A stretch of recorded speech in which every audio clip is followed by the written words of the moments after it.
Հայաստանը մենք ենք նշանաբանով հասկը հերթական անգամ իր դռներն է բացել ճամբարականների առաջ։ Սկաուտական այս բանակումը նվիրված է Հայաստանի անկախության 20-ամյակին։ Հայաստանի ազգային սկաուտական շարժման հասկի համահայաստանյան ամենամյա բանակումն է, որին մասնակցում են 300-ից ավելի սկաուտներ մայրաքաղաքից և Հայաստանի տարբեր մարզերից։ Բանակավայրը Բյուրականում է։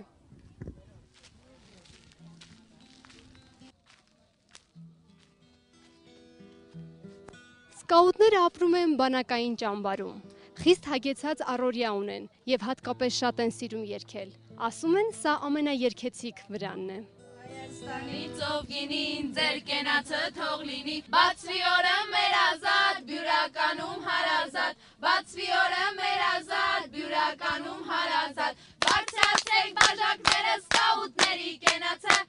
Առավոտյան ժամը 7-ից է սկսվում սկաուտի օրը։ Խմբակների բաժանված սկաուտները պատասխանատու են իրենց և մեկը մյուսի համար։ Հայեր խմբակի 5 անդամները արդեն 5 օր է գիշերում են այս վրանում։ Վրանի շրջակա տարածքի մաքրության համար պատասխանատուների հերթապահություն է սահմանված։ Հակառակ դեպքում սկաուտին կարգապահական պատիժ է սպասում։ Խմբակի առաջնորդի կանչին սկաուտներն արձագանքում են անմիջապես։ Մենք հայերն ենք, անմահներն ենք, հայրենիքի պաշտպաններն ենք։ Երեկոյան խարուկահանդեսի ժամանակ հավաքվում են երգեր են երգում։ Տարբեր միավորներ իրենց ներկայացուցիչներից մի քանիսը գալիս են եւ խաղեր են խաղում։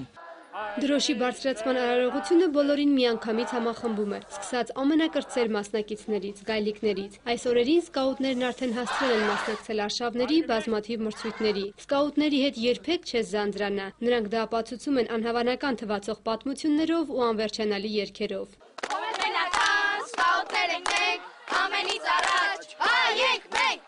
Խոսելով ամեն տարի անցկացվող բանակումների մասին, խմբապետերն անկեղծանում են։ Սկաուտների հետ աշխատանքը հաճելի է ու նաև դժվար։ Ամեն տարի ավելի է դժվարանում իրենց կարգապահական շրջանակների մեջ պահելը։ Բայց կարծես թե ստացվում է առաջին 1-2 օրն են դժվարություն ունենում, հետո արդեն հարմարվում են բանակավայրի կարգ ու կանոնին ու արդեն եթե հետաքրքիր է ծրագիրը ինքը, սկսում են մերվել ու վերջի օրերին արդեն նույնիսկ չեն ուզում հետ վերադառնալ։ Սկաուտներից շատերը ճամբարային կյանքով ապրում են առաջին անգամ, մի մասի համար էլ այն սովորական է։ Սիրում են խոսել ճամբարային կյանքի առավելությունների մասին, որը ոչնչի հետ փոխել չեն պատրաստվում։ Լավ ժամանց, նոր ընկերներ, բնության հետ շփում, նոր գիտելիքներ, մրցութային խաղեր եւ լավ միջոցառումներ, դժվարությունները հաղթահարելու պատրաստակամություն, ինքնուրույնություն եւ կարգապահություն, հրաշալի խարույկահանդեսներ։ Աննա Մկրտչյան, Արտյոմ Սարգսյան, Երկիրն այսօր, Բյուրական։